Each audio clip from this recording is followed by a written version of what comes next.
ጤና ይስጥልን ክብራትና ክብራን ተመልካቾቻችን እንደምንላችኋል። 7 ሰዓት ሆኖ ዜና ኢትዮጵያ ከመላ ኢትዮጵያ በምዕራፍ 2 ተመልሷል። አሸናፊ እንዳለና ማህሌት ታደለ ዜናውን እንመራለን። አብራችሁን ሁኑ ተመልካቾቻችን። የ7 ሰዓት የዜና ኢትዮጵያ ቤት ጉዳዮችን እናስቀድም።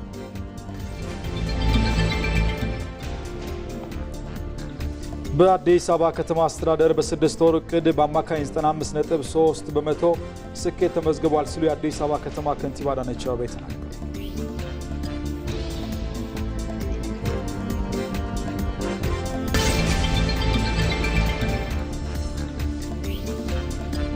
ኢትዮጵያ የዲጂታል ቴክኖሎጂ እድሎችን በመጠቀም ኢኮኖሚዋን ለመገንባት የጀመረችው ጉዞ የትውልዱን መጻኢ እድል ለመወሰን ወሳኝ ስለመሆኑ ተገለጸ።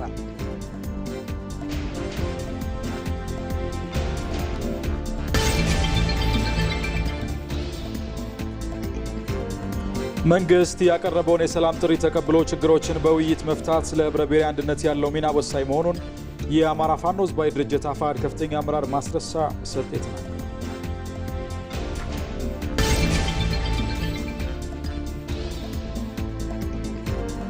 ኢትዮጵያ አስተማማኝ የኤሌክትሪክ ኃይል አቅርቦትን ለማረጋገጥ በታዳሽ ኃይል ላይ እየሰራች መሆኑን የውሃና ኢነርጂ ሚኒስቴር አስታወቀ። ቆይታችሁን ከዜና ኢትዮጵያ ጋር እንድታደርጉ በድጋሚ እንጋብዛለን። ተመልካቾቻችን ወደ ቀዳሚው ዘገባ እናልፋለን። ፕሬዝዳንት ታዬ አጽቀሥላሴ በዱባይ የቆንጽላ ጽሕፈት ቤቱን የስራ እንቅስቃሴ ጎበኙ። በተባበሩት አረብ ኤሚሬቶች ዱባይ በተካሄደው የዓለም መንግስታት ጉባኤ ላይ የተሳተፉት ፕሬዝዳንት ታዬ አጽቀሥላሴ በዱባይና ሰሜን ኤሚሬቶች የሚገኘውን የኢትዮጵያ ቆንጽላ ጀነራል ጽሕፈት ቤት የስራ ጉብኝት አድርገውበታል። በጉብኝቱ ለዜጎች እየተሰጡ የሚገኙ አገልግሎቶችንም ተዘዋውረው ተመልክተው ከአገልግሎት አሰጣጥ ጋር በተያያዘ ከስራ ኃላፊዎች ጋር ተወያይተዋል። በኢትዮጵያና በተባበሩት አረብ ኤሚሬቶች መካከል ያለው ግንኙነት ወደ ጠንካራ ስትራቴጂካዊ አጋርነት ማደጉን የገለጹት ፕሬዝዳንቱ ግንኙነቱን በይበልጥ ለማጎልበት ኤምባሲውና ቆንጽላ ጽሕፈት ቤቱ በትኩረት እንዲሰሩም መመሪያ ሰጥተዋል። ለ3 ቀናት ሲካሄድ የቆየው የዓለም መንግስታት ጉባኤ ሲጠናቀቅ የኢትዮጵያ የመጪው ጊዜ መንግስታትን ውጤታማነት የሚያረጋግጡ ቁልፍ የልምድ ተሞክሮዎችንም አጋርታበታለች። በዚህም ኢትዮጵያ ባለፉት ዓመታት የዜጎችን ፍላጎት ማዕከል ያደረገ አሰራር መዘርጋት፣ ፍትሐዊ ተጠቃሚነትን ማረጋገጥና የልማት ሂደቱ ህብረተሰቡን ተጠቃሚ የሚያደርግ መሆኑን ማረጋገጥን የመሳሰሉ ነጥቦችን ታሳቢ ያደረጉ የሪፎርም ስራዎችን ስታከናውን መቆየቷ በጉባኤው ላይ ተገልጿል። ዘገባው ከስፍራው ያደረሰን መሐመድ አልቃድር ነው።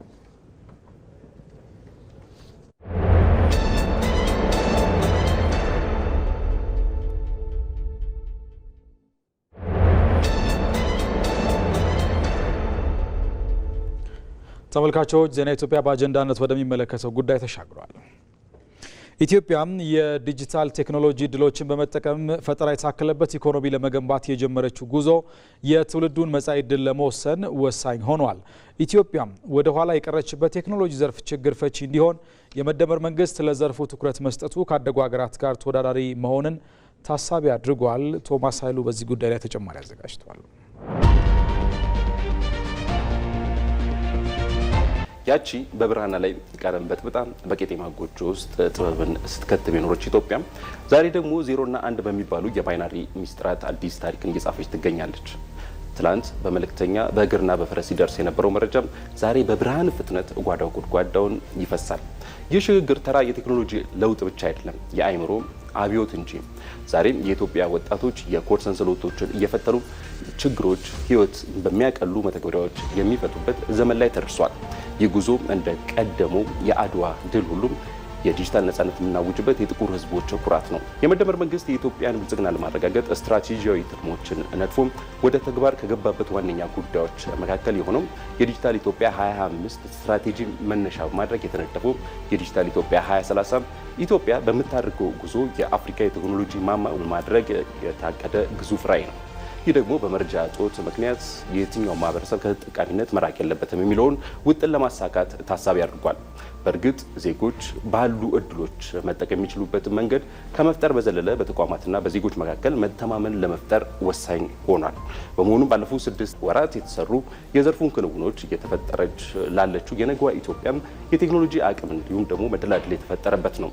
የሰው ሰራሽ አስተውሎት ዘርፍ ከዓለም ጋር የምንወዳደርበት ነው ብላም ቴክኖሎጂውን ማበልጸጓ ደግሞ በጤናውም ቢሆን በግብርናው በትምህርት ጭምር በዲጂታል ግብይትና በአገልግሎት ላይም ተጨባጭ ውጤቶችን እያስመዘገበች ነው። ከዚህ በዘለለ በዓለም ሁለተኛ በአፍሪካ ደግሞ የመጀመሪያ የሆነው የአርቲፊሻል ኢንተለጀንስ ዩኒቨርሲቲ ለመገንባትም እየሰራች ትገኛለች። ዘርፉ በኢንስቲትዩሽን ደረጃ እያተከናወኑ ያሉ ችግር ፈቺ ተግባራት በትምህርት ስርዓት ከመደገፍ ባለፈ የአሰራር ስርዓትን በማዘመን ምርታማነትና የእርካታን የሚጨምሩ የቴክኖሎጂ እንዲሁም ደግሞ የኤሌክትሮኒክስ አስተዳደርን የማሳደግ ድምር ውጤት ነው። ለአብነት ያህልም እንደ መሶብ ያለው የአንድ ማዕከል አገልግሎት ደግሞ ቅሬታ ይቀርብባቸው በነበሩ እንዲሁም ደግሞ ለብልሹ አሰራር ክፍት የሆኑ አሰራሮችን ወደ ዲጂታል በማስገባት ጥራት ያለው የተቀላጠፈ አገልግሎት መስጠት የሚያስችል አሰራር መጀመሩ በኢትዮጵያ ዲጂታል ኢኮኖሚ ሽግግር ትልቅ እምርታ ተደርጎ ተቆጥሯል። አገልግሎቱ የተጀመረበት ጊዜ አጭር ቢሆንም ተደራሽነቱን በማስፋት አሁን ላይ በመላው ኢትዮጵያ 33 ማዕከላት ማድረስም ተችሏል። በቀጣይ በአውቶቡሶች በመንቀሳቀስ ጭምር በተለያዩ ቦታዎች የኦንላይን አገልግሎት መስጠት የሚያስችል ዝግጅት እየተደረገ ስለመሆኑ ጠቅላይ ሚኒስትር አብይ አህመድ አብራርተዋል። ትውልድ ይማር፣ ትውልድ ይሰልጥን፣ ከዓለም ጋር ይፎካከር በሚል እሳቤ ዜጎችን የቴክኖሎጂ እውቀታቸውን በማዳበር በዓለም አቀፍ ደረጃም ተወዳዳሪና ብቁ እንዲሆኑ እየተገበረ የሚገኘው የዲጂታል ክህሎት ማሳደጊያ የ5 ሚሊዮን ኢትዮ ኮደር ስልጠናም እስካሁን 3 ሚሊዮን ዜጎችን ማሰልጠንም ተችሏል። ይህ ደግሞ ትውልዱ ዘመኑን የዋጀ የቴክኖሎጂ ክህሎት እንዲኖረው እድል የሚፈጥርም ሆኗል። ፕሮጀክቱ በቀጣዮቹ 3 ዓመታት በዌብ ፕሮግራሚንግ፣ በአንድሮይድ ማበልጸግ፣ በዳታ ሳይንስ እና አርቲፊሻል ኢንተለጀንስ መሰረታዊ የዲጂታል ክህሎት እንዲጨብጡ የሚያስችልም ነው። የዲጂታል ዘርፉ በተለይም የሞባይል አገልግሎት ተጠቃሚ እያሳደገ ሲሆን ሀገራዊ ለውጡ ሲመጣም የሞባይል ተጠቃሚዎች ቁጥር 37 ሚሊዮን የነበር ሲሆን አሁን ላይ በኢትዮ ቴሌኮም 87 ሚሊዮን በሳፋሪኮም ደግሞ 10 ሚሊዮን በላይ በድምሩ 97 ሚሊዮን በላይ የሞባይል ተጠቃሚዎች ማፍራት ተችሏል። ይህ ከለውጡ ወዲህ በ60 ሚሊዮን የጨመረ ሲሆን እያንዳንዱ ኢትዮጵያ የሞባይል ተጠቃሚ እንዲሆን ለማስቻል የተጀመረው ጉዞ ስኬታማ ነው አስብሎታል። በፋይናንስ ዘርፉ ከ3 ዓመታት ወዲህ በሞባይል የገንዘብ ዝውውር የሚፈጸሙ ዜጎች ቁጥር 58 ሚሊዮን ደርሷል። ይህም የዲጂታል ግብይት ስርዓቱን በጥሬ ገንዘብ ከሚደረገው ግብይት በልጧል። የዲጂታል ገንዘብ በቁጠባና ብድር አገልግሎትም አድጓል ማለት ይቻላል። ይህ ደግሞ የኢትዮጵያ በቴክኖሎጂ ዓለም የደረሰበትን ለመቀላቀል እያደረገች ያለችውን የዝላይ ጉዞም የፖሊሲ ውጤት ስለመሆኑ አመላካች ሆናል። ኢትዮጵያ ከካሽ ወደ ሞባይል ዋሌት እያደገች ያለችበት ሂደት ዝላይ ነው። ዲጂታል ፔመንት ባለፉት 6 ወራት 60% ጨምሯል። ቴክኖሎጂ ለኢትዮጵያ የቅንጦት ጌጥ ሳይሆን የድህነት አጥር ሰብራ የምትወጣበት የጥበብ መጥረቢያ ነው ይሉታል። ዲጂታል ኢትዮጵያ ማለት የታሪክና የዘመናዊነት ጋብቻ ነው። ጥንታዊ ስልጣኔን በፈጠራ መንፈስ ታድሰው በዓለም አቀፉ የኢንተርኔት ሰማይ ስር በኩራት የሚደምቁበት የታሪክ ምዕራፍ ነው። የጉዞም ኢትዮጵያ ብልጽግናን በዲጂታል ቀለም እየሳለችው ትገኛለች። በእርግጥ ይህ እምርታ በትናንትና በዛሬ መካከል ከፍተኛ ልዩነት እየመጣ ስለመሆኑ አመላካች ሆኗል። ማለትም ትናንት በሰማይ ዝናብን የተነበየ የነበረው አርሶ አደር ዛሬ በሞባይሉ የገንዘብ ዋጋን እንዲሁም ደግሞ የአየር ንብረትን ይቃኛል። የንግድ ግብይቱም ከካሽ በዲጂታል የገንዘብ ዝውውር ንክኪ ተተክቷል። ወረፋና ድካምም ታሪክ ሊሆን ትንሽ ጊዜያት ብቻ ይቀሩት ይመስላል። ዳር ሀገር ያለው ተማሪ አዲስ አበባ ካለው መምህር ጋር በአንድ ሊንክ ብቻ ይገናኛል። እውቀትም እንደ አባይ ወንዝ ድንበር ሳይገድበው ይፈሳል። ይህ ደግሞ ኢትዮጵያ ከመጪው ዓለም ጋር ለማራመድ በዲጂታል ኢትዮጵያ የተጀመረው ጉዞ መሰረቱ እየጣለ ስለመሆኑ አመላካች ሆኗል።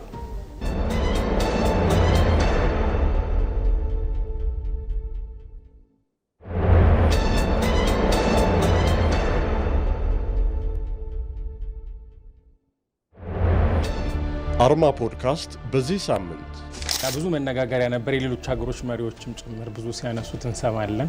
ግብጾችም ወደ አረብኛ ያስተርጉመውታል።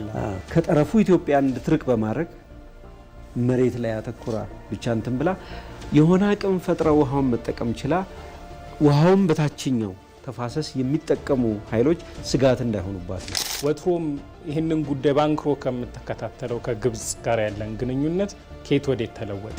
ግብጽ የምትገለጸው የምትተረጎመው የምትፈታው የአባይ ውሃ ምንጭ መነሻ አድርጎ በሐሰተኛ ትርክት የመግለጽ ነገር አለ። ረጅም ሰዓት ወስደው ስለ ውሃ ባህሪ ጠቅላይ ሚኒስትሩ ሲያብራሩ ነበር ረጅም ሰዓት እና ብዙ ሰው ግራ ሲጋባ ነበር እዛ መድረክ ላይ ስለ ምንድን ነው ጉዳዩ የሚል። ለውጡ ከመምጣቱ በፊት ክቡር ጠቅላይ ሚኒስትሩ ገና በሚኒስትር ሌቭል በሌሎችም ደረጃ እያሉ ያነሱት የነበረ እይታ ነው። ጥቂት በሚያውቁ ሰዎች መካከልም ፍራቻ እንደነበር በቃ የዓለም ማብቂያ እንደሆነ ቀጣይ ቀን ምናልባት ጦርነት ሁሉ ይጀመራል ብሎ የሚያስቡ ሰዎች እንደነበሩ ያው ምንም ነገር እንደተጠቀምከው ነው። ተጠራጥረ ተከፋፍለ ስትጣላ መኖር ይቻላል በጥፋት።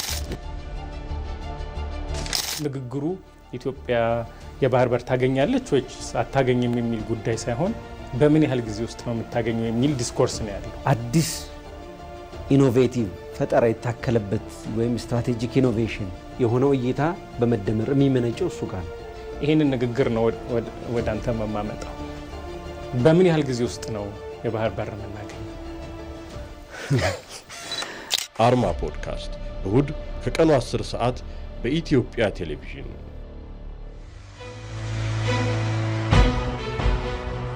ኢዜማ ባለፉት 5 ዓመታት የት ነበር? ለምርጫ ራሱን እያዘጋጀ ቆይቷል። ለ2018 7ኛው ጠቅላላ ምርጫ ይዟቸው የመጣቸው የፖሊሲ አማራጮች ምንድን ናቸው? የመጀመሪያው የዜግነት ፖለቲካ ነው። ሁለተኛ ማህበራዊ ፍትህ መስፈን አለበት እዚህ ሀገር ላይ ብለን እናስባለን። በሶስተኝነት የምናነሳው የዚህ ፌዴራላዊ ዲሞክራሲያዊ ፌዴራሊዝም የምንለው ነው። እጩዎቻችሁን እያስመዘገባችሁ ነው ወይ? በዘንድሮ ዲጂታል ምዝገባ ተጀምሯል። ጥሩ መልካም ነገር ነው ዲጂታል መሆኑ። ምርጫ ቦርድ የሞከረው ሙከራ እኛም ለማስመዝገብ እጩዎቻችንን በማስመዝገብ ደረጃ ነው ያለነው። ኢዜማ በሁሉም ምርጫ በሚደረግባቸው ሁሉም ቦታዎች ላይ ይወዳደራል። ኢዜማ ዲሞክራሲያዊ የሆነ ምርጫ እንዲካሄድ የሱ ሚና ምን ድረስ ነው? ዲሞክራሲያዊ ስርዓት ግንባታ የሚያተባብር እንጂ የሚያፎካከር ጉዳይ መሆን የለበትም።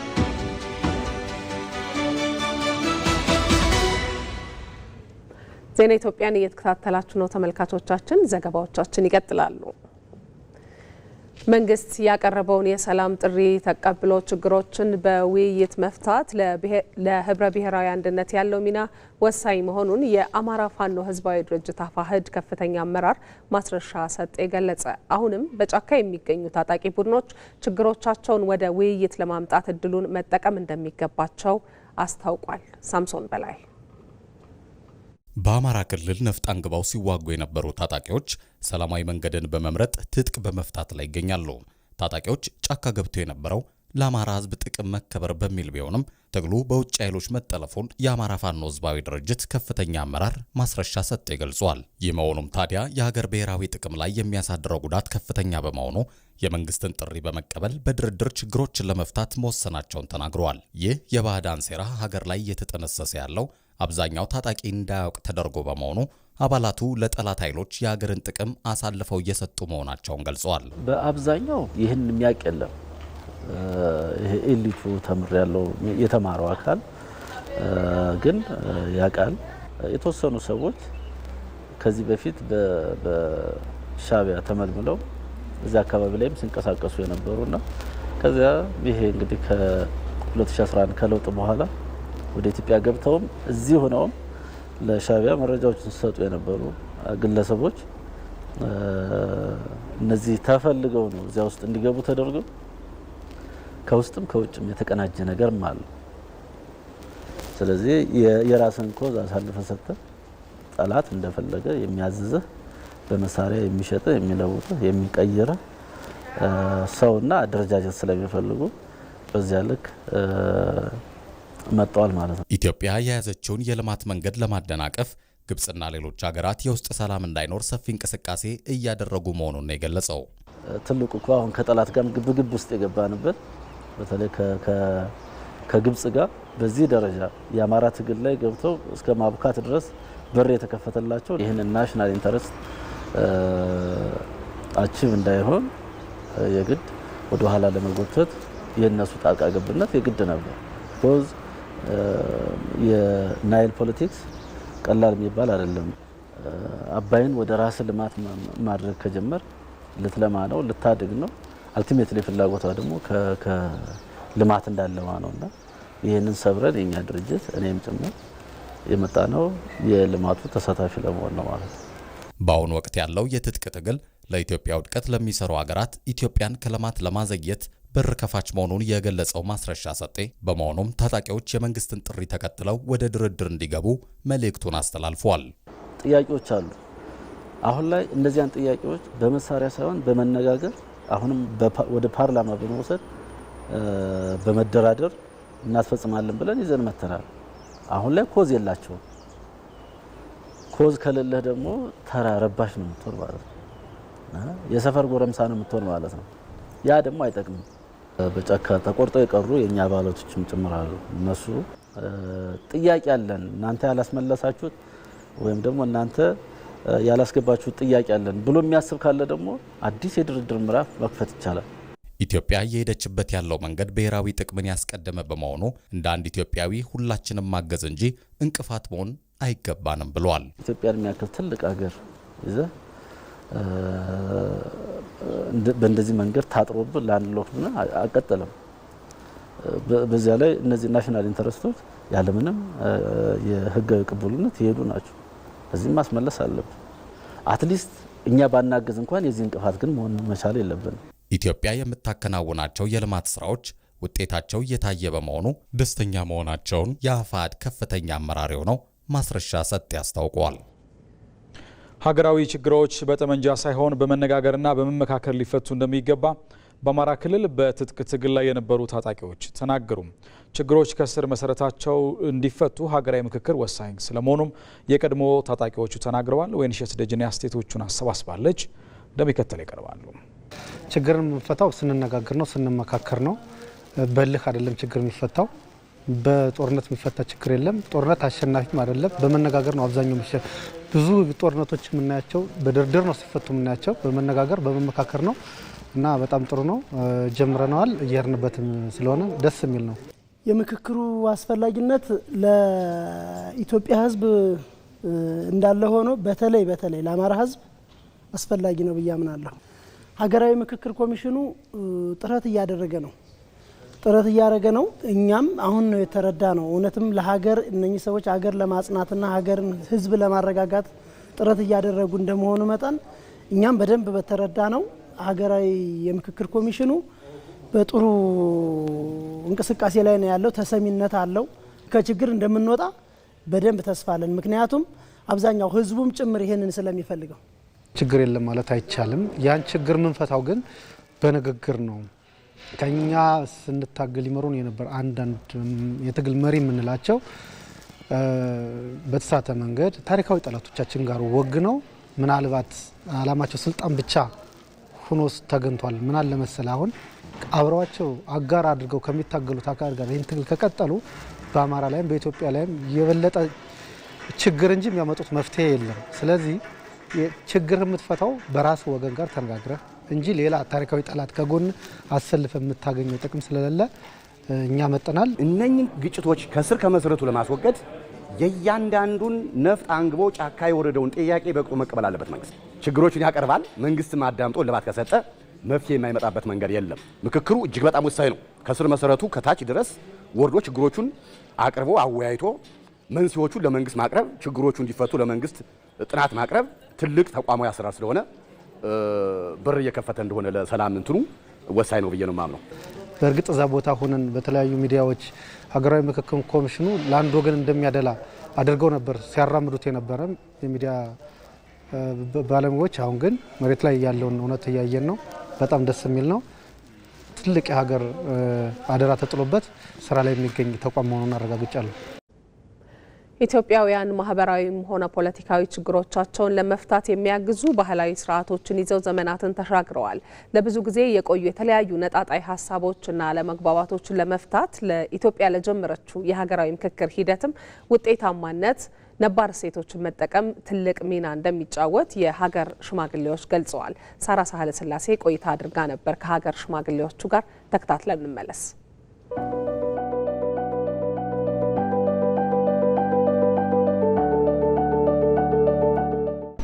በፍቅር በሰላም የምንኖር ወንድሜ ነበረ ወሰኑ ኃይለ ሚካኤል።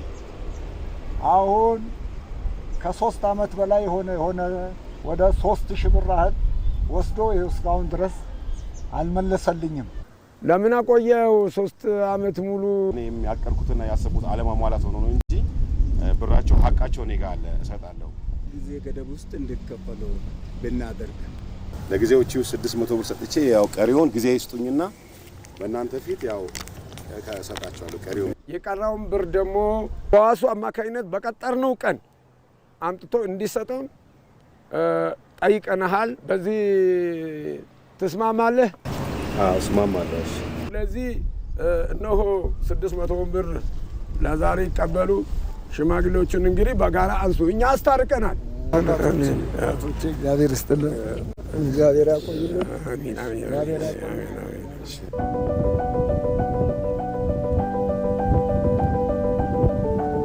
በድራማዊ ትዕይንት የተመለከትነው የሽምግልና ሂደት እንግዲህ ኢትዮጵያ ውስጥ ለበርካታ ዘመናት በተለያዩ አካባቢዎች ማህበራዊ ችግሮችም ሆነ በግለሰቦች መሀል ቁርሾ ሲፈጠር የሚፈታበት መንገድ ነው። ይህ የቆየ ማህበራዊ እሴት ደግሞ ኢትዮጵያ ለጀመረችው ሀገራዊ ምክክር እንደ እርሾ ሆኖ ሊያገለግል የሚችል ነው። በአዲስ አበባ ጉለሌ ክፍለ ከተማ ነዋሪ የሆኑት አቶ ብርሃኑ ደባልቄ ሽበት የጠለለው ራሳቸውን ለሰላም አውለውታል።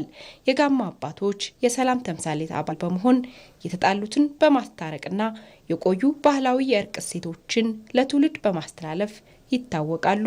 ለእሳቸውና መሰል አባቶች ሰላም የሚገኘው ከልብ በሚፈልቅ ይቅርታና በጠረጴዛ ዙሪያ በሚደረግ ውይይት ነው። እንደምታውቁት በከፋ ጊዜ የጋሞ አባቶች እንዴት በእሳት እንደሚያበርዱ ጦርነት እንዴት እንደሚበርድ ያሳየንበት ሁኔታ አለ። ከዚህ አንጻር በሀገር ደረጃ ከማንኛውም አቅጣጫ የሚመጣ ሽምግልና በመገኘት እውቀታችንን፣ ህይወታችንን፣ ገንዘባችን ጭምር የምንችለውን ሁሉ አድርገን ለሀገራችን ሰላም መቼም አንተኛ። ይህ በኢትዮጵያውያን ደም ውስጥ ያለው የሽምግልና ጥበብ አሁን ለተጀመረው ሀገራዊ ምክክር ዋነኛ ግብዓት እንደሚሆን ይታመናል። ምክክሩ ውጤት የሚያመጣው ዘመናዊውን አሰራር በውስጣችን ካለው የውይይት ባህል ጋር አብሮ መጠቀም ሲቻልም ነው። ሁሉም ነገር ከተመካከሩበት ይተገበራል፣ ሰላማዊ ነገር ይመጣል፣ ሰላም ይሆናል የሚሉ ከአካባቢ ከማንኛውም ነገር በመንፈሳዊ አባቶች ይነገራል። አሁንም ይሄ መመካከር ያለውን ችግር ቀርቦ ሲናገር ነው ሊፈታ የሚችለው እና ለሀገሪቱ መፍትሄ ማምጣት የሚችለው መመካከሩ ነው። እርስ በርሳችንን እንደ ጨርቅ የምንበጣጠቅበት ሰይጣናዊ ስራ አልሰማንም፣ አላየንም፣ ልንሰማም አንፈልግም። ችግራችንን በየቤታችን ብሔር ብሔረሰቡ ባለበት መድረክ ላይ እንዲፈታ ነው የምንፈልገው። እስካሁን ያለው የሀገራዊ ምክክር ሂደትም ትምህርት የተገኘበት መሆኑን ጠቅላይ ሚኒስትር አብይ አህመድ ከህዝብ ተወካዮች ምክር ቤት ጋር በነበራቸው ቆይታ ተናግረዋል። በቀጣይ ወራት ውስጥ ይካሄዳል ተብሎ የሚጠበቀው ሀገራዊ ምክክር የሰፈኑ ነጣጣይ ትርክቶችና ታሪካዊ ቁርሾችን የማረቅ ከባድ ኃላፊነት ተጥሎበታል። ሂደቱ ሰላማዊና የተረጋጋች ሀገር ለመገንባት በሚደረገው ጉዞ እንደ አቶ ብርሃኑ ያሉ የባህል አባቶች ተመክሮና እንደ አቶ ሲሳይ ያሉ ዜጎች እምነት ለስኬቱ ትልቁን ጉልበት እንደሚሰጡ ይጠበቃል። ስድስተኛው ሀገር አቀፍ የሰላም ኮንፈረንስ የካቲት 4ና 5 በሆሳና ከተማ እንደሚካሄድ የኢትዮጵያ ሃይማኖት ተቋማት ጉባኤ አስታወቀም። ኮንፈረንሱ ሃይማኖቶች ለሰላም ለአንድነትና ለአብሮነት በሚል መሪ ቃል ነው የሚካሄደው። የኢትዮጵያ የሃይማኖት ተቋማት ጉባኤ ከማዕከላዊ ኢትዮጵያ ክልል የሃይማኖት ተቋማት ጉባኤ ጋር በመተባበር ይህንን ዝግጅት ስለማዘጋጀቱም ተገልጿል። የኢትዮጵያ የሃይማኖት ተቋማት ጉባኤ የሰላም ኮንፈረንስ ዝግጅቱን አስመልክቶ ጋዜጣዊ መግለጫ ሰጥቷል። የሃይማኖት ተቋማት ጉባኤ ጠቅላይ ጸሐፊ ሊቀ ትጉሃን ቀሲስ ታጋይ ታደለ በስድስተኛው የሰላም ኮንፈረንስ የካቲት 4 2018 ዓ.ም 1500 ተሳታፊዎች የሚገኙበት የፓናል ውይይትና የካቲት 5 ደግሞ በሆሳና ስታዲየም ታዳሚዎች የሚሳተፉበት ሁነቶች እንደሚኖሩ አስረድተዋል። ስድስተኛው የሰላም ኮንፈረንስ 3 የተለያዩ መሰረታዊ ዓላማዎችን በመያዝ መዘጋጀቱንም ጠቅላይ ጸሐፊው ተናግረዋል። በሀገራችን ኢትዮጵያ እየታየ ያለውን አንጸራዊ ሰላም ይበልጥ ማጽናትና ይህንን ማስረጽ እና ማስፋት መሰረት ያደረገ ነው።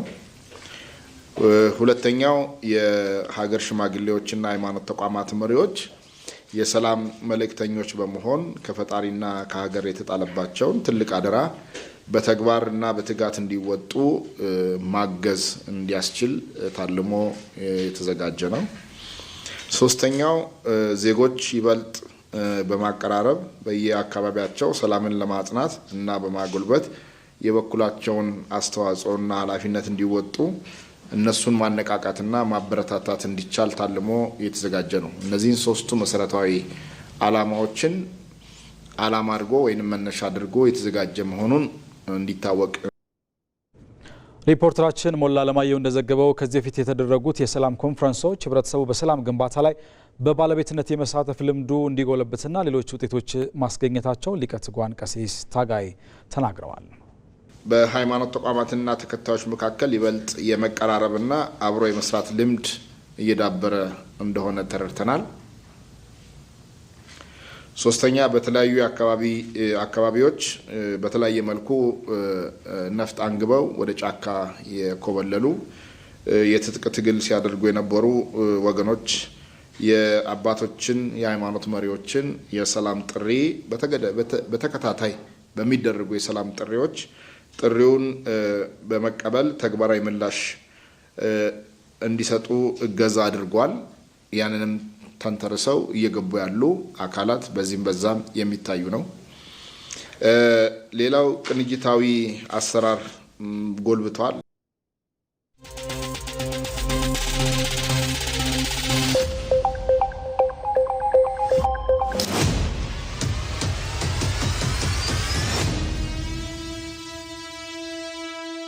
ትልቅ የኃይል ሚዛን አዛብተናል። ኢትዮጵያን ለምንድን ነው የመረጡት? በእኛ ስብስብ ውስጥ ይሄ ተፈጥሯል። ከዚህም የባሰ ዘግናኝ ወንጀሎች ተፈጽመዋል። ከጦርነት የደም ጠብታ እንጂ መቼም የውሃ ጠብታ የለም። አሰብ ከተማን ጨምሮ የኛ ነው። የኛ የሆነውን ነገር ደግሞ እንደ አንድ ዜጋ እንጠይቃለን። ብዙ መግለጫዎች አሉ፣ ብዙ አደረጃጀቶች አሉ፣ ብዙ ሹመቶች አሉ። ሊፈጥረው ያሰበው ስዕል ነበር፣ ፍላጎት ነበር። ያንን የመታ ነው። በፋኖ በሚባለው ስም ልክ ያሉት አመራሮች ኢትዮጵያ ውስጥ የሉም። አዎ 2-3 አመራሮች ከላይ ያሉት አመራሮች ኢትዮጵያ ውስጥ ያሉ ውጭ ሆነው ነው የሚዘውሩት ማለት ነው። አዎ በቃ ዲያስፖራ ናቸው። የአማራ ክልል ህዝብ ጥያቄ ሆኖ በነፍጥ እንጂ በእስክርቢቶ የማይፈታ ነው የሚባል ነገር አለ። የተቀነሰ ነገር የለውም ጥያቄዎቻችን ላይ። እነሱን ጥያቄዎች ይዘን ቀርበናል። የአካባቢውን ስነ ልቦና የሚገልጹ ነገሮች አሉ። ኤርትራ ላይ አዲስ የሆነ የመዋቅር ለውጥ መምጣት መቻል አለበት።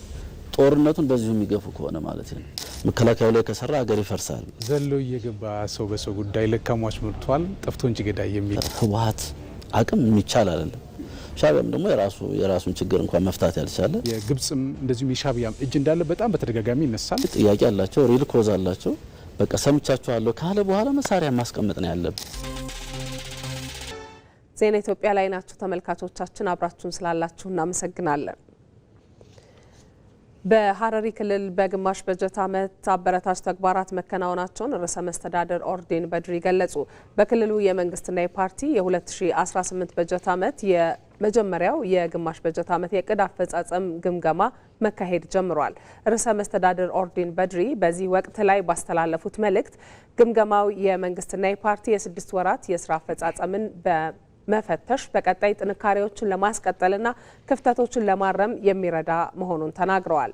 ከግምገማው ግብዓቶችን በመሰብሰብ ለ7ኛው ጠቅላላ ምርጫ ዝግጅት በማድረግ ምቹ ሁኔታ የሚፈጠርበት ስለመሆኑም አንስተዋል። በመድረኩ ላይ የክልሉ የመንግስት የስራ ኃላፊዎችና የብልጽግና ፓርቲ አመራሮች እየተሳተፉ እንደሚገኙ የዘገበው ሪፖርተራችን ቴዎድሮስ ታደሰ ነው።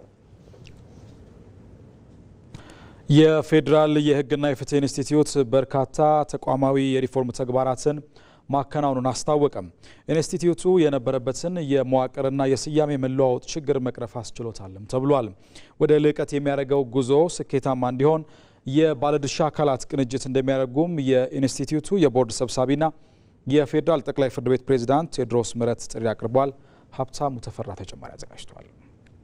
የፌዴራል ሕግና ፍትህ ኢንስቲትዩት ለፍትህ መከበርና ለሕግ የበላይነት የሀገራችን የዳኝነትና የፍትህ ስርዓት ቀልጣፋ እንዲሆን በምርምርና ስልጠና የታገዘ ተግባራትን የመከወን ኃላፊነት የተጣለበት ተቋም ነው። ከሀገራዊ ለውጡ ማግስት ኢንስቲትዩቱ የነበረበትን የመዋቅርና የስያሜ መለዋወጥ ችግሮችን ቀርፎ የተቋሙን ገለልተኝነት በሚያረጋግጥ መልኩ ሪፎርም ተከናውኖለታል። ለውጡ ከመጣ ወዲህ እውነቱን ለመናገር በጥናትና ምርምርም በስልጠናም መረጃን በማደራጀትም በሁሉም ማለት ነው ይህ ተቋም የተጠሪነቱን ጉዳይ ለጠቅላይ ፍርድ ቤት እንዲሆን ተደርጎ ነፃ ሆኖ ስራውን እንዲሰራና እነሱንም እንዲደግፍ ታስቦ ነው። ጥራትን ማዕከል በማድረግ በምርምር ላይ የተመሰረተ ፍትህን ለማስፈን የዳኝነትና የፍትህ አካላትን በህግጋት ላይ ወጥ ግንዛቤ እንዲኖር ማስቻል እንደተጠበቀም ኢንስቲትዩቱ በ3 የትኩረት አቅጣጫዎች ላይ ወደ ልዕቀት ያመራልም ነው የተባለው። የማሰልጠንና ምርምር ስራውን የሚቀጥል ይሆናል። ከዛ በተጨማሪ ግን የህግ መረጃ ማዕከል ሆኖ ያገለግላል። ስለዚህ 3 ዋና ዋና ተልእኮች ይኖሩታል። አቅም ግንባታ የመጀመሪያው ነው። ነገር ግን ከዚህ በፊት የነበረውን አሰራር በመጠኑ ማሻሻያ ተደርጎበት እንደ ተቋሞች ፍላጎት ችግር ፈቺ የሆኑ ስልጠናዎችን ለማድረግ ነው የታሰበው። በቀጣይም ሀገራዊ ለውጡን አጋዥ በሆኑ ጉዳዮች ላይ በማተኮር ኢንስቲትዩቱ የአቅጣጫ ልየታዎችን አድርጎ በመንቀሳቀስ ላይ እንዳለም ተገልጿል። አሁን ካለው ሁኔታ በተለይ የሰላሙን ሁኔታ እናነሳለን፣ የልማቱ ሁኔታ እናነሳለን፣ የኢንቨስትመንት ሁኔታ እናነሳለን፣ የንግድ የሌሎችም ጉዳዮች አሉ። ያን ሊደግፉ የሚችሉ ጥናቶች እንዲካሄዱ፣ በሌላ መልኩ ደግሞ የፍርድ ቤቶችን አሰራር የሚያሻሽሉ የአቃቤ ሕግ ወይም ደግሞ የፍትህ ሚኒስቴርን አሰራር የሚያሻሽሉ ጉዳዮችንም ጭምር ለማጥናት ነው። የተቋሙ የመጨረሻ ግብ የሆነው የህግ የበላይነትን ማስፈን እንደመሆኑ ባለድርሻ አካላትም ይህንኑ ከግምት ያስገባ ቅንጅት እንዲያደርጉም ጥሪ ቀርበዋል። ያሉንን ጉድለቶች መሙላት አለብን።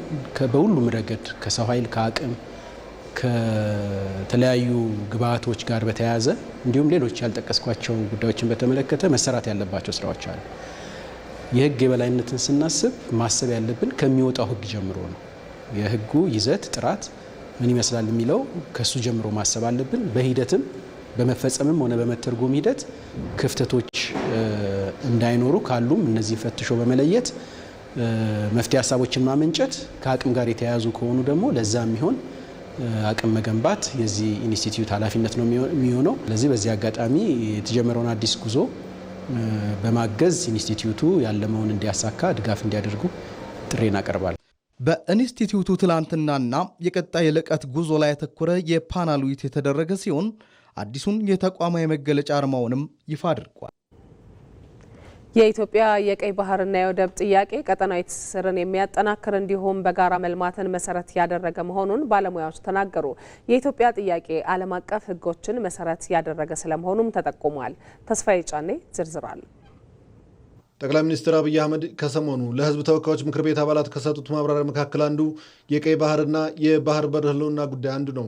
በዚህም የኢትዮጵያን የቀይ ባህርና የባህር በር ጥያቄን ለማሳነስ መሞከር የተፈጥሮ ህግን እንዳለመቀበል ይቆጠራል ሲሉ በንጽጽር ማስቀመጣቸው ይታወሳል። በተለይ በቀጠና ያለው የተፈጥሮ ሀብት ከበቂ በላይ መሆኑን የጠቀሱት ጠቅላይ ሚኒስትሩ 130 ሚሊዮን ገደማ ህዝብ በላይም የመልክዓ ምድር እስረኛ ሆኖ የሚቀጥልበት የታሪክ ምዕራፍ ፍጻሜውን ሊያገኝ እንደሚገባና ይህም ሰጥቶ መቀበልን መሰረት ባደረገ መር ላይ መሆን እንዳለበት ተናግረዋል። ከምጽዋ ጫፍ እስከ ሞቃዲሾ ጫፍ 5000 ኪሎ ሜትር ነው። በጣም ትርፍ ነው። ካለነው አካባቢ በላይ ነው ጥቅሙ። ከ5000 ውስጥ 20 ሚሊዮን ገደማ ሶማሌ፣ የተወሰነ ሚሊዮን ጅቡቲ፣ የተወሰነ ሚሊዮን ኤርትራ፣ በድምሩ 25 ሚሊዮን ገደማ ያሉት 5000ን ይዘውታል። 130 ሚሊዮን ህዝብ ያላት ኢትዮጵያ የጠየቀችው ግን 50 ኪሎ ሜትር ነው።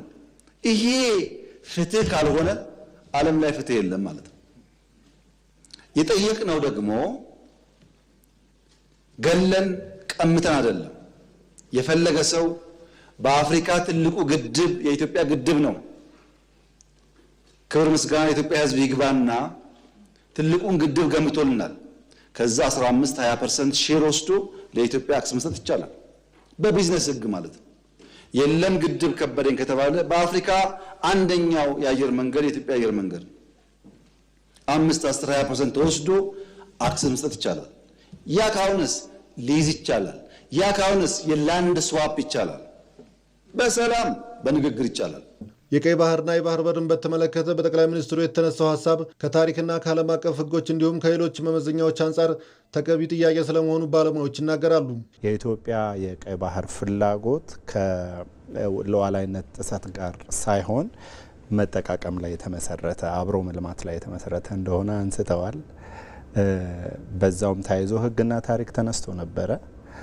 የኢትዮጵያ ታሪክ ከቀይ ባህሩ ጋር በደንብ የተወዳጀ የነበረ ሊቀጥል የሚችል ምሳሌዎችም ተነስተዋል ይሄንን የሚያሳዩ። ከህግ አንጻር ደግሞ ዓለም አሁን ባለበት ሁኔታ የሚጠቀማቸው ህጎች ይህንን የሚደግፉ የሚረዱ የኢትዮጵያ ጥያቄ ህጋዊ እንደሆኑ የተነሳበት ሌሎችም በርካታ ጉዳዮች የተነሱበት ናቸው። የኢትዮጵያ ፍላጎት ቀጠናውን መሰረት ያደረገ የእርስ በርስ ትብብር ነው የሚሉት ባለሙያዎቹም እንዳብነት ሲሉም ከሰሞኑ ጠቅላይ ሚኒስትር አብይ አህመድ ከሶማሊያና ከጅቡቲ መሪዎች ጋር በጅግጅጋ ያደረጉት የሸበሌ ሪዞርት ምረቃና ሌሎች የጋራ ትብብር ሂደቶችን ያነሳሉ። የህዝብ ለህዝብ መሰናሰል በሶማሊያና በጅቡቲ በኢትዮጵያ መካከል ያለው ብሎም አያይዘው ደግሞ ከእንደገና በኤርትራ ቢኬድ በሴም ነው። ለምሳሌ ትግርኛ ቋንቋ ተናጋሪ ወደ ሱዳን ብንሄድ ኢትዮጵያ ውስጥ ምንድነው በአካባቢያቸው ካሉ አገሮች 16ቱ ብሔር ያስተሳስረናል ይባላል። ወደ 16 የሚሆን ከ5 ነው ከ6 ሀገሮች ላይ። ስለዚህ እቺ ሀገር አንከር ስቴት እንደመሆኗ እንደም ዋነኛው ማዘርላንድ ናት። በፕሮሰስ ግን ይሄ በቅኝ ግዛት መጥቶ ይሄን ህዝብ በተለያየ ቦታ ሲከፋፍል ነው ኢትዮጵያ ባህር አልባ እንድትሆን የሆነችው አንደኛ ምክንያት። ስለዚህ እነዚህ ሁሉ መክፊያዎች ምንድነው የኢትዮጵያን ጥያቄ ሌጂቲሜት ያደርጋል። በሌላ በኩል ደግሞ የኢትዮጵያ የባህር በርና የወደብ ፍላጎት አመክንዮ ላይ መሰረት ያደረገ ነው የሚሉት ባለሙያዎቹ ዓለም ካለፈችበት ተሞክሮ መማር እንደሚገባም ጠቅሰዋል። የኢትዮጵያ ፍላጎት ሰጥተው መቀበልን መሰረት ያደረገ መሆኑን ያነሱ ባለሙያዎቹም ለጥያቄው አዎንታዊ ምላሽ መስጠት እንደሚገባም ጠቁመዋል። ዳራሮ ለባህልና ቱሪዝም ልማት በሚል መሪ ሀሳብ በዓሉን የተመለከተ የዳራሮ ብስራቶች መርሃ ግብር በዲላ ከተማ እየተካሄደ ይገኛል። በመርሃ ግብሩ በዲላ ከተማ ሊከናወኑ የታቀዱ የተለያዩ የመሰረተ ልማት ስራዎች ይፋ ተደርገዋል። በመርሃ ግብሩ የተገኙት የጌዲዮ ዞን ዋና አስተዳዳሪ ዶክተር ዝናቡ ወልዴ ዳራሮ ከልማት ባሻገር የኢኮኖሚና የገቢ ምንጭ እየሆነ ስለመምጣቱ ገልጸዋል። በዚህ ጉዳይ ላይ ተጨማሪ መረጃ ልታደርሰን ሪፖርተራችን ሰብለወርቅ ኤልያስ በቀጥታ መስመራችን ላይ ትገኛለች። ሰብለወርቅ እንደምን ውለሻል? ከዳራሮ በዓል ጋር በተያያዘ የተከታተልሽው ሁነት አለ? ይህንን መነሻ አድርገሽ ያሉሽን መረጃዎች አካፊ። አመሰግናለሁኝ አሸናፊ። እንግዲህ የጌዲዮ ብሔር የዘመን መለወጫና የምስጋና በዓል ዳራሮን በነገው እለት በዚሁ በዲላ ከተማ ስቴዲየም በስፋት ያከብራሉ። ከዚሁ ቀደም ብሎ ደግሞ በዛሬው እለት የዲላ ከተማ አስተዳደር ዳራሮ እስከ ዳራሮ በሚል መርሃ ግብር የዳራሮ ብስራቶች ከዚህ በፊት ይሄ በዓል በመከበሩ ምን አይነት ብስራቶች መጥተዋል፣ ምን አይነት አስተዋጽኦ አድርጓል በሚል የቀረቡ ጥናታዊ ጽሁፎች እንዲሁም ደግሞ በከተማ አስተዳደሩ በቀጣይ ሊሰሩ የሚገቡ ፕሮጀክቶች ላይ ውይይት እየተካሄደ ይገኛል። በአሁኑ ሰዓት በዋናነትም ደግሞ በከተማ አስተዳደሩ ከዚህ በፊት የተሰሩ ስራዎችን አጠናክሮ በማስቀጠል ከተማዋን ለቱሪዝም መዳረሻ በማድረግ የዳራሮ በዓል አንዱ ባህላዊ እሴት ሆኖ የቱሪዝም መዳረሻውን በማስፋቱ ረገድም ትልቅ አስተዋጽኦ እየተወጣ ያለ በዓል እንደመሆኑ በዚሁ ምክንያት የተሰሩ መሰረተ ልማቶችን አጠናክሮ የዲላ ከተማን ለማሳደግ የተወጠኑ ውጥኖችን ይፋ ያደረጉት የከተማዋ ከንቲባ ዶክተር መስፍን ደምሴ እንደገለጹት እንግዲህ ከዛሬው ከነገው እለት ከሚከበረው ዳራሮ እስከ 1 አመት ድረስ የተለያዩ ፕሮጀክቶችን ለማከናወን መወጠኑን ጠቅሰዋል። በዋናነትም 5 ኪሎ ሜትር የሚሸፍን የከተማ ውስጥ አስፋልት መንገድ ግንባታ እንዲሁም ደግሞ የአደባባይ ኮሪደር በተለያየ መዝናኛ ስፍራዎች ያሉበት የአደባባይ ኮሪደር እንዲሁም ሌሎች የከተማ ውስጥ ኮሪደር ልማት ስራዎችና የአስተዳደር ህንጻ ግንባታ 7 ወለል ያለውን ግንባታ አክለው ሌሎች መሰረተ ልማቶችን በአጠቃላይም ደግሞ 2.5 ቢሊዮን ብር የሚያወጡ ፕሮጀክቶችን ይፋ አድርገዋል። ይሄ እንግዲህ በመንግስትና በህዝቡ ተሳትፎ ከዛሬ ጀምሮ ከነገው እለት ዳራሮ አከባበር ጀምሮ በአንድ አመት ውስጥ ለማከናወን የተወጠኑ ፕሮጀክቶች እንደሆኑ ጠቅሰዋል። በዚህ መርሃ ግብር ላይ የተገኙት የዞኑ ዋና አስተዳዳሪ ዶክተር ዝናቡ ወልዴ በበኩላቸው ዳራሮ እንግዲህ የቱሪዝም አንዱ ስበት ማዕከል እንዲሆን ዲላን ከማድረጉ ባሻገር ደግሞ በልማቱም በኢኮኖሚ አማራጭም የራሱን አስተዋጽኦ እያደረገ እንደሆነ ጠቅሰዋል። ይህንንም ለአብነት ሲያነሱ የዲላ ከተማ 120 ያህል እድሜ ያላት ቢሆንም ባለፉት 3 እና 4 አመታት የመጡ ለውጦችን ያህል በመቶዎች በሚቆጠሩ አመታት አላመጣችም። ይሄ ደግሞ ዳራሮ በትኩረት በህዝቡ ውስጥ በመንግስትም ትኩረት መከበር ከጀመረ ወዲህ የመጡ ትሩፋቶች ናቸው። እነዚህን ደግሞ አጠናክሮ ለማስቀጠል የህብረተሰቡና የመንግስት እጅ ለእጅ ተያይዞ መጓዝ አስፈላጊ ነው ብለዋል። በዚህም የዲላ ከተማ አስተዳደርን ለቱሪስቶች ሳቢ፣ ለጎብኚዎችም ምቹ፣ ለነዋሪዎቿም ደግሞ እጅግ ምቹና ሳቢ ንጹህ እንድትሆን የወጠኑ ፕሮጀክቶችን በጋራ ተባብሮ በመስራት ለማሳካት የህብረተሰቡ ተሳትፎ የሁሉም ባለድርሻ አካላት ተሳትፎ እንደሚያስፈልግም ጠቅሰዋል። በዚሁ እንግዲህ መርሃ ግብር ላይ አባገዳዎችን ጨምሮ የተለያዩ የብሔሩ ተወላጆች በተለያዩ አካባቢዎች ስራ ላይ የሚገኙ የከተማዋ ነዋሪዎችም ተገኝተዋል። እንዴት ይህንን ውጥን ማሳካት ይገባናል፣ ምንስ ያስፈልጋል፣ ከማን ምን ይጠበቃል በሚለው ዙሪያ አሁን በዚህ ዜና እወጃ ሰዓትም ውይይት እያከናወኑ ይገኛሉ። በቀጣይ ዜና ሰዓቶች ደግሞ በውይይቱ የተነሱ ጉዳዮች ምንድናቸው፣ ቀጣይ ደግሞ በነገው ዕለት በይፋ የሚከበረው የዳላሮ በዓል እሴቶች የሚሉትን ይዘን የምንቀርብ ይሆናል። አጠቃላይ ያለኝ መረጃ ይሄንን ይመስላል። ሰብለ ወርቅ ለመረጃዎችሽ እናመሰግናለን። ጥሩ ቀን ይሁንልሽ። በትግራይ ጦርነት ወቅት ከኢሉ አባቦር ዞን በስጋት ከቀያቸው የተፈናቀሉ የትግራይ ተወላጆች ቤታቸው ሳይፈርስ ንብረታቸው ሳይጎድል የአካባቢው ነዋሪዎች ለዓመታት ጠብቀው ሲመለሱ አስረክበዋቸዋል። እውነተኛ ኢትዮጵያዊነት የተገለጠበትን ይህንን ክስተት ሀብታሙ ተክለስላሴ እንዲህ ያስቃኘናል። ሰው ሆኖ በሰውነት ልክ የመገኘት አብነት፣ በሞራል ልዕልና ማንም በማይደርስበት ከፍታ የመቀመጥ ምሳሌ። ይህ ልብ ወለድ አይደለም፣ የተኖረ ፍጹም ኢትዮጵያዊነት እንጂ። ሰዎቹም ገጸ ባህሪያት አይደሉም። እስከ ወዲያኛው አጽንቶ ለሚያቆያቸው አጋምዶ ለሚያኖራቸው ድንቅ እሴት፣ ከሁሉ በላይ ለሰውነት የታመኑ ማህተመ ሰቦች እንጂ። በዚያ ክፉ ሰሞን የጥላቻና የጥርጣሬ ጉም ሰማዩን ሲሸፍነው የትግራይ ተወላጆቹ እና አርሶ አደር መሐሪ ወልደው ከብደው የኖሩበትን የኢሉ አባቦር ቀዬ ጥለው ልባቸውን እዚያው እንዳስቀመጡ አካላቸውን ይዘው ወደ ትግራይ ተሰደዱ። ደስታም መካፈልም አብረን ስንካፈል ነበረ። ግን ለተወሰነችው ሰዓት እናንተም ታውቃላችሁ፣ በዚህ በፖለቲካ ይሁን በአንድ ነገር ይሁን ትንሽ ጊዜ ተለያይተናል።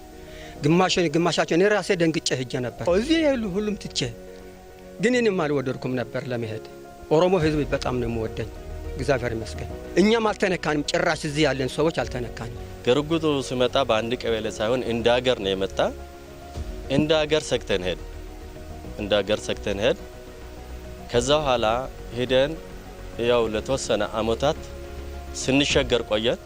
በኢሉ አባቦር ዞን ሁሩሞ ወረዳ ዘመናትን የተሻገረ ያንተን ለኔ እኔ ላንተ መተሳሰብና በጋራ የመሻገር አኩሪ ሴት ሰው መሆን እንጂ ማን ከየት ወዴት የማይቆጠርበት ድንቅ ማህበረሰባዊ መኗኗሪያ ጥሪትን ፖለቲካ ሊገነባ ፖለቲከኛ ሊያሰማምረው የፈለገው ግንብ ሊደፍቀው አልተቻለውም። ገዝፎ በልጦ ተገኘና ድል ነሳው እንጂ። ከዚያስ ምን ሆነ? ከዚያማ ሀገሬዎቹ አደራን በመጠበቅ በኦሮሞ አስደማሚ ሴት ኢትዮጵያዊ አኩሪ መልክ ተገለጡና ለዛሬያችኑ ጥንቅጥ መድኃኒት ሆነው ተከሰቱ። ጦርነት ሲጀመር ትግራይ ከኢሉ አባቦር ሸሽተው ትግራይ የሄዱ ሰዎች ነበሩ፣ አርሶ አደሮች። የተከበረው ምክር ቤት ከዛ አካባቢ የመጣችሁ ሰዎች ኢሉ አባቦር ስትሄዱ አጥሩ ይሄን ጉዳይ ትክክለኛ መረጃ ነው። ሰዎቹ ሸሽተው ትግራይ ገብተዋል። ኢሉ አባቦር ያሉ አርሶ አደሮች ከነሱ ማሳ ቡና ለቅመው ሽጠው ገንዘቡን በአካውንታቸው ያስገባሉ። ሰዎቹ የሉ ከእርሻቸው ላይ የተመረተ ምርት ሽጠው ገንዘቡን ራሳቸው አካውንት ያስገባሉ። ሰዎቹ የኛ ሰዎች በሌለንበት ሰርተው አካውንታችን እያስገቡ ነውና በቃ እንመለስ ብለው ተመልሰው ኢሉ አባቦር አሉ እየኖሩ ነው። ቀጥሎ የሆነው ከቃላት በላይ ነው። ተፈናቃይ አርሶ አደሮቹ ወትሮም የኖሩበትን ድንቅ ሴት ይተማመኑበታልና እንደማይበላ አውቀው አደራ ብለው ከስጋት ዞር ሊሉ ትግራይ ገቡ። የአካባቢው አርሶ አደር ከምድር የከበደውን አደራ ተቀበለ።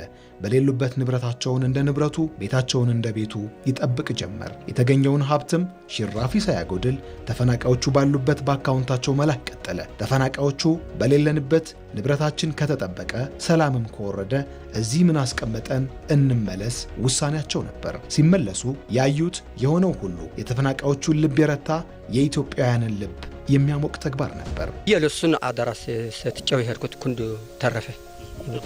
ህዝቡም እየጠበቀው ነው። አንዲት እግር ቡናም አልተቆረጠችብኝም እኔ እና በክብሪ ተጠብቆ በክብር ነው ያገኘሁት። ይሄ አደራ የሰጠሁት ልጅ ከአታክልቱም ከኮመደሩም ከሽንኩርቱም ከቡናውም ከምኑም ሽጦ ይስልክልኝ ነበር ልጁ ማለት ነው።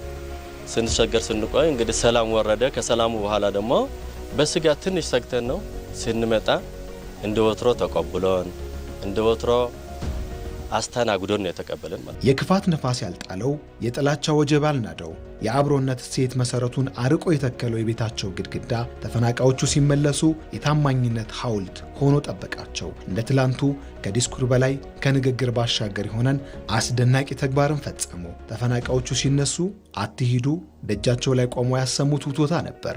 ማስቀረት አልቻሉም። ያላቸው ምርጫ ቃላቸውን በታማኝነት አደራቸውን በጽናት ጠብቆ ማቆየት ነበር። አደረጉት። አላጀሪ ሮሰነ ግርግርን ፌጀሪ ቡቃው አፍካኑ ያኔ እነሱ ለመሄድ ሲነሱ እባካችሁ አትሂዱ ብለን ከወጣቶቹ ጋር ሆነን ለምነናቸዋል። እምቢ ብለውን ተለይተውን ወደ ትግራይ ከሄዱ በኋላ ግን ንብረታቸውን እንደ ራሳችን ንብረት ጠብቀን ምንም ሳይጓደልባቸው አጥራቸው እንኳ ሳይነካ አስረክበናቸዋል። ዋንቲ ኮዲ ሴዴሜ እትደበሌ ባይሴ ኤጌው ማን ትተው የሄዱትን ሀብትና ንብረት በባህላችን መሰረት ጠብቀን አስረክበናቸዋል። 10 ከብት የነበራቸውን ተዋልደው 25 ከብቶች ሆነው አስረክበናቸዋል። እንደ ኦሮሞ ባህል አድራችንን ጠብቀናል። ስለዚህም ደስ ብሎን በጋራ በመኖር ላይ እንገኛለን። ሰላም ቢናጋ ስጋት ቢያንዣብብ ነዋሪ እስኪያልፍ ቀየውን ይለቃል እንጂ ደመናው ሲገፈፍ መመለስ መሻቱ ነው። ተፈናቃይም ቀየው ላይ የዘለቀውም ተገናኝቶ የለመደውን አብሮነት የማስቀጠል ጉጉቱ የማይገታ ለመሆኑ ድንቅ ኢትዮጵያውያን የገለጡት ታሪክ ቁልጭ አድርጎ ይናገራል። የንጹሃንን ስቃይ፣ የቀናውያንን እንግልት ስራቸው ኪስና ሆዳቸው ያደረጉ ገፈኞች ግን ይህ እንዲሆን አይፈቅዱም። የበዛው ኪሳራ፣ የተራዘመው ሰቆቃም የመጣው በዚሁ ነው። ልክ ገበሬ ዘር ዘርቶ ከዝናብ በኋላ ምርት እንደሚጠብቀው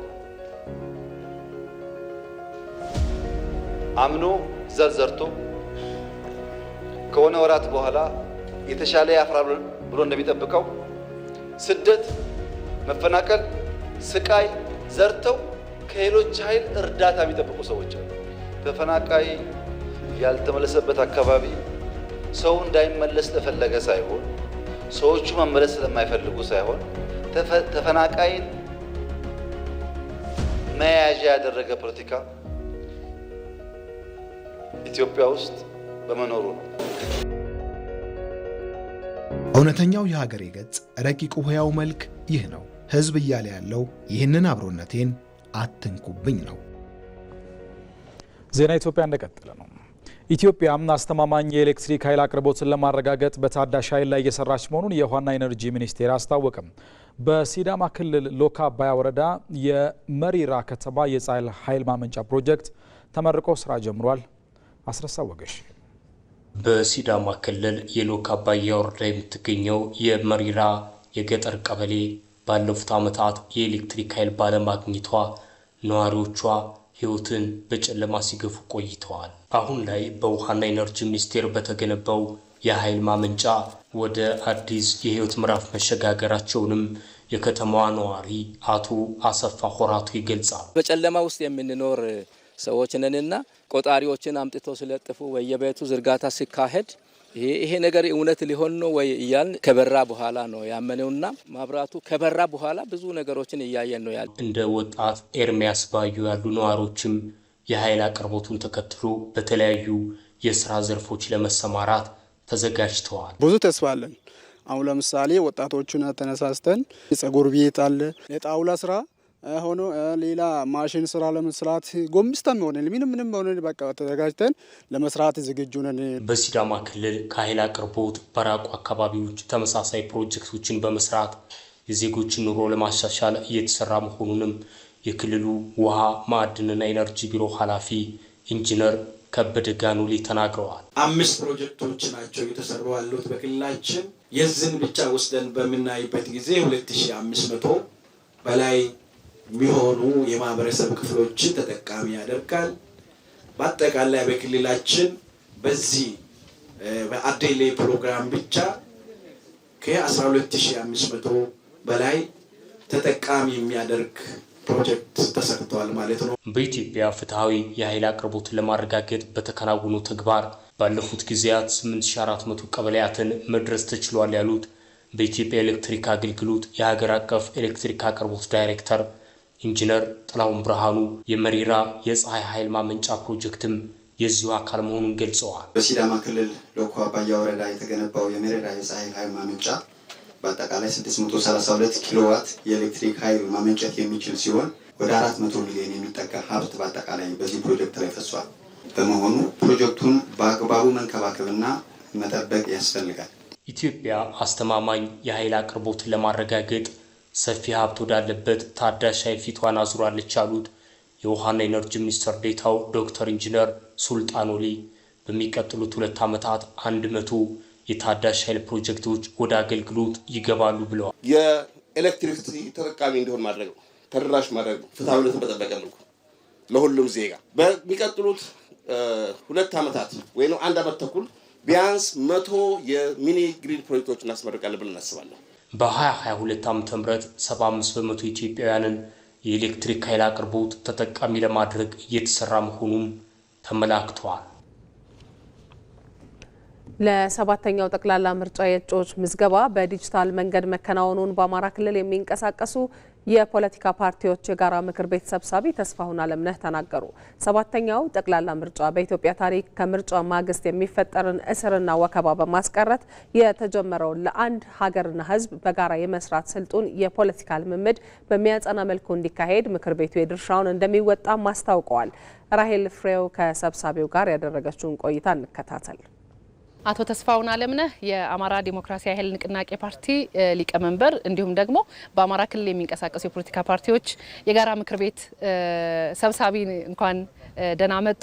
እንዲሁም ደግሞ ለጊዜውና ለሀሳቦት እጅግ አመሰግናለሁ። እኔም አመሰግናለሁ። ኢትዮጵያ የሰባተኛው ጠቅላላ ምርጫን ለማካሄድ ዝግጅቶች እየተደረጉ ነው። እንዲሁም እናንተ ደግሞ የአባላትን ምዝገባ የእጩዎችን ምዝገባ እያደረጋችሁ እንደሆነ ይታወቃልና እስካሁን ያላችሁ ዝግጅት ምንድነው? እንደሚታወቀው ስድስተኛው ሀገራዊ ምርጫ በኢትዮጵያ ፖለቲካ ታሪክ ውስጥ አዲስ የሆነ መሰረት ጥሎ ያለፈ ነው። ያም ምንድነው? ፖለቲካ ፓርቲዎች በተቃርኖ ብቻ ሲሳሳው የቆዩትን በማቻቻልና አብሮ በመስራት በሚል የለውጡ መንግስት ያመጣው ጅማሮ አዲሃንም ተጠቃሚ ሆኖ አብሮ ስንሰራ ነው የቆየ ነው። በዚህም ሀገር እንደ ሀገር ያተረፈችበት የህዝብ ፍላጎት አስቀድመን ከመንግስት ጋር አብረን የሰራንበት እና የሰለጠነ የፖለቲካ ባህል ያራመድንበት የነበረ ነው። ስለዚህ ከስድስተኛው ተጠቃሚ ነን ብለን ካለን ያንን የምናዳብርበት አዲስ የፖለቲካ ባህል በኢትዮጵያ እያንጃበበ እየመጣ ህዝብ ተስፋ የሚያደርግበት ስለሆነ ይህንን የምናስቀጥልበት ነው የሚሆነው። ምርጫው ሰባተኛው ሀገራዊ ምርጫ እንደሚታወቀው ሌላም አዲስ ነገር ይዞ ይመጣል። ሀገራችን እንደ ሀገር የዲጂታላይዜሽን መርህን እየተከተለች ነው። ስለዚህ የኢትዮጵያ ብሔራዊ ምርጫ ቦርድም ዘንድሮ ለየት የሚያደርገው እጩዎችን የሚያስመዘግበው በዲጂታል ነው። እጅግ የሚያስደስትና አንድም እንደ ሀገር የቴክኖሎጂ እየተቀላቀለን ያለ ነው። ስለዚህ ይህንን የምናመሰግነው የምናከብረው የምናስቀጥለው ነው የሚሆነው። ሁለተኛ ደግሞ ድካምን የሚቀንስና ለፖለቲካ ፓርቲዎችም ምቹ ሁኔታ የፈጠረ ነው። ስለዚህ በዚህም ተጠቃሚዎች ነን። አሁንም እጩዎቻችን በመላው በምንንቀሳቀስበት በሁሉም አካባቢ በተገቢ ሁኔታ እያስመዘገብን ነው የምንገኘው። የሰለጠነ የፖለቲካ ስርዓት ለማጽናት ከዚህኛው ምርጫ ምን ይጠብቃሉ? እንዲሁም ደግሞ በአጠቃላይ አሁን ያለው ዝግጅት ይህንን ለማጽናት ምን እድል ይሰጣል? ከመንግስት ጋር አብረን መስራት መቻላችን ሰፊ የሆነ ልምድ አግኝተናል። መንግስትነት ምንድን ነው? ኃላፊነት ምንድን ነው? ይህንን በተግባር እንቅስቃሴ ውስጥ ብዙ ተሞክሮ ያገኘንበት ነው። ሀገር እንደ ሀገር ያሸነፈችበት ነው። እንደሚታወቀው በኢትዮጵያ ፖለቲካ ታሪክ ውስጥ በተለያየ የፖለቲካ ፓርቲ ውስጥ አብሮ ሆኖ ከምርጫ ማግስት እስር፣ ግድያ፣ ማሳደድ ነው። ያ ቀርቶ ግን ኑ አብረን ቁጭ እንበል፣ ኑ አብረን እንነጋገር፣ የጋራ ሀገር ነው የሚል አዲስ የፖለቲካ ባህል ነው እየተገነባ ያለው። እርግጥ ነው ብዙ ፈተና አለው። ይህ የፖለቲካ ባህል አዲስ እንደመሆኑ መጠን ይህንን የፖለቲካ ባህል ለማሳነስ ለማኳሰስ ረዥም ርቀት የሚሄዱ ብዙ ኃይሎች አሉ። ግን ሀገር እንደ ሀገር ይህንን ተቋቁማ አሸናፊ ሆና ብዙ ፓርቲዎች ከመንግስት ጋር አብረው በመስራታቸው በርካታ ስኬቶች ተመዝግበዋል የሚል የጸና እምነት አለን። እኛም እንደ ፓርቲ በርካታ ነገሮችን ነው ያተረፍንበት። መልካም። በክልሉ የሚንቀሳቀሱ የፖለቲካ ፓርቲዎች የጋራ ምክር ቤት ሰብሳቢ እንደመሆኑት አሁን ለሰባተኛው ጠቅላላ ምርጫ በጋራ ምክር ቤት ውስጥ ያሉ ፓርቲዎች ዝግጅት እንዴት ይገለጻል? እንግዲህ በምዝገባ ሂደት ላይ እንደመሆኑ የሚነሱ ችግሮች አሉ ወይም እንዴት ይገለጻል የሚለውንም ቢያነሱልን። የስራ አስፈጻሚ ስብሰባ ነበረን። በርካቶች የፖለቲካ ፓርቲዎች እጩ በከፍተኛ ሁኔታ እንዳስመዘገቡ ተነጋግረናል። እንደ ምክር ቤት የምክር ቤት አባል ፓርቲዎች መላ ሀገሪቱ የሚንቀሳቀሱ ናቸው። እሱን እንግዲህ ዳታውን ማወቅ አይቻልም። እንደ አዲሃን ግን በምንወዳደርባቸው አካባቢዎች ሁሉ እጩዎቻችን እያስመዘገብን ያለ ነው። የኢትዮጵያ ብሔራዊ ምርጫ ቦርድ ችግሮችን የምናቀርባቸውን በምዝገባ ሂደት ማለት ነው እየተከታተለ እየፈታልን የሚገኘው ይሄ ከወትሮው ለየት ባለ ሁኔታ በቴክኖሎጂ መሆኑም ፈጣን ምላሽ እየሰጠን የሚገኘው ችግሮች ይከሰታሉ። እነኛን ችግሮች ግን አፋጣኝ መልስ እየሰጠን ይገኛል። ስለዚህ በሞላው በምንቀሳቀስበት አካባቢ እየተሳተፍን ነው የሚገኘው። አቶ ተስፋውን አለምነህ የአማራ ዲሞክራሲያዊ ኃይል ንቅናቄ ሊቀመንበር እንዲሁም ደግሞ በአማራ ክልል የሚንቀሳቀሱ ፓርቲዎች የጋራ ምክር ቤት ሰብሳቢ፣ ስለ ጊዜዎት እጅግ ነው የማመሰግነው። በመጨረሻም ስፖርት። በአውሮፓ ታላላቅ ሊጎች በሳምንቱ ተጠባቂ ጨዋታዎች ይካሄዳሉ። በእንግሊዝ ፕሪሚየር ሊግ ማንቸስተር ዩናይትድ ከቶተናም ነገ ሲጫወቱ፣ የፊታችን እሁድ ሊቨርፑል ማንቸስተር ሲቲን ይገጥማል። በጣሊያን ሴሪያ ላዚዮ ከጁቬንቱስ፣ በፈረንሳይ ፒኤስጂ ከማርሴይ ተጠባቂዎቹ ናቸው። ነጻነት ጫን ያለው በሳምንቱ ከሚደረጉና ትልቅ ትኩረት ካገኙ የአውሮፓ ታላላቅ ሊጎች መካከል በተወዳጁ የእንግሊዝ ፕሪሚየር ሊግ 2 ጨዋታዎች ይጠቀሳሉ። ምንም እንኳን የሊጉ መሪ አርሰናል ከሰንደርላንድ ነገ የሚያደርገው ጨዋታ ቀላል ግምት ባይሰጠውም ማንቸስተር ዩናይትድ ነገ ቀን 9 ሰዓት ከ30 ከቶተናም የሚያደርገው ጨዋታ የዕለቱ ከባድ ሚዛን መርሃ ግብር ነው። በአሰልጣኝ ማይክል ካሪክ ስር እጅግ አስደናቂ ብቃቱን በማሳየት ተከታታይ ድሎችን እያስመዘገበ የሚገኘው የላንክሻይሩ ክለብ ማንቸስተር ዩናይትድ ከፉላም ድል ማግስት በኦልድ ትራፎርድ የለንደኑን ክለብ ያስተናግዳል። ሁለቱ ክለቦች በሊጉ ያደረጉት የመጨረሻ ጨዋታ 2-አቻ መጠናቀቁ የሚታወስ ሲሆን ከ2024 በኋላ 4 ተከታታይ ጨዋታዎችን ለማሸነፍ አልሞ ወደ ሜዳ የሚገባው ዩናይትድ በባለፉት 6 ጨዋታዎች ቶተናምን ማሸነፍ አለመቻሉ ጨዋታው እንዲከብደው ያደርጋል ተብሎ ይጠበቃል። በተጠባቂው ጨዋታ በቀዮቹ በኩል ፓትሪክ ዶርጉና ማቲያስ ዴሊት በጉዳት እንደማይኖሩ ተገልጿል። የሜሰን ማውንት መሰለፍም አጠራጣሪ መሆኑ ተሰምቷል። በፉላም ጨዋታ ልዩነት ፈጣሪ መሆን የቻለው ቤንጃሚን ሼሽኮ ነገ በሚደረገው ጨዋታ በቋሚነት የመሰለፍ ዕድል እንደሚኖረው የሚረር መረጃ ያመለክታል። በቶማስ ፍራንኮ ቶተናም በኩል 9 ወሳኝ ተጫዋቾች ጄምስ ማዲሰን፣ ክሎቬስኪ፣ ሙሐመድ ኩዱስ፣ ፔድሮ ፖሮ እና ሪቻርልሰንን ጨምሮ ቤንታንኩር፣ ዴቪስ፣ ቤርጊቫል እና ዳንሶ በጉዳት የማይኖሩ ተጫዋቾች ናቸው። ዩናይትድ ከጨዋታው 3 ነጥብ ካገኘ 4ኛ ደረጃነቱን ሲያጠናክር፣ ቶትናም ድል ከቀናው ደግሞ ወደ 13ኛ ደረጃ ከፍ ይላል። በእንግሊዝ ፕሪሚየር ሊግ የሳምንቱ ታላቅ ጨዋታ የፊታችን እሁድ ምሽት 1 ሰዓት ከ30 በሊቨርፑል እና ማንቸስተር ሲቲ መካከል ይደረጋል። የዋንጫ አሸናፊነት ጉዟቸው የከበዳቸው የመጣው አሰልጣኝ ፔፕ ጋርዲዮላ ለአውሮፓ መድረክ ተሳትፎ ከሚታገለው ሊቨርፑል ከፍተኛ ፉክክር ይገጥማቸዋል። በሁሉም ውድድሮች ባለፉት 16 ጨዋታዎች ያልተሸነፉት አሰልጣኝ አርኔ ስሎት በዚህ ወሳኝ ጨዋታ የቡድኑ ቁልፍ የሚባሉ ተጫዋቾችን ግልጋሎት አያገኙም ተብሏል። ቀድሞ ጉዳት ላይ የሚገኘው አሌክሳንደር ኢሳክን ጨምሮ ጀሬሚ ፍሪምፖንግ እና ጆ ጎሜዝ በጉዳት አይኖሩም። ኮነር ብራድሌም ከጨዋታ ውጪ መሆኑ ተነግሯል። በአሰልጣኝ ፔፕ ጋርዲዮላ በኩል ከጉዳት የተመለሰው ሩበን ዲያዝን ጨምሮ ሁሉም ተጫዋቾች ዝግጁ ስለመሆናቸው ተሰምተዋል። ሁለቱ ክለቦች በተገናኙባቸው ያለፉት 5 ጨዋታዎች ሊቨርፑል ሁለቱን በማሸነፍ የበላይነት አለው።